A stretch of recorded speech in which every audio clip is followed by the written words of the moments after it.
মানুষের সুখ ও স্বাস্থ্য নিয়ে একটা দীর্ঘ গবেষণা হয়েছে 1938 সালে হার্ভার্ড ইউনিভার্সিটি 724 জন মানুষের উপর 88 বছর ধরে একটা গবেষণা চালিয়েছে, যেখানে কিনা আমেরিকার প্রেসিডেন্ট থেকে শুরু করে একদম দরিদ্র মানুষও ছিল।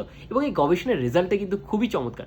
গবেষণার রেজাল্টটা হচ্ছে মানুষের সুখ, স্বাস্থ্য এগুলো আসলে টাকা পয়সা, সম্পত্তি বা সামাজিক মর্যাদা এগুলোর উপর নির্ভর করছে না, নির্ভর করছে মানুষের সাথে মানুষের সম্পর্কটা কেমন সেটার উপরে। অর্থাৎ পরিবারের সাথে, অর্থাৎ বাকি সদস্যদের যদি সম্পর্কটা ভালো থাকে, সেই মানুষগুলো দীর্ঘজীবী হচ্ছে, তাদের স্মৃতিশক্তি ভালো থাকছে এবং তারা কিন্তু তাদের স্বাস্থ্যর দিক থেকে সুস্থ থাকছে।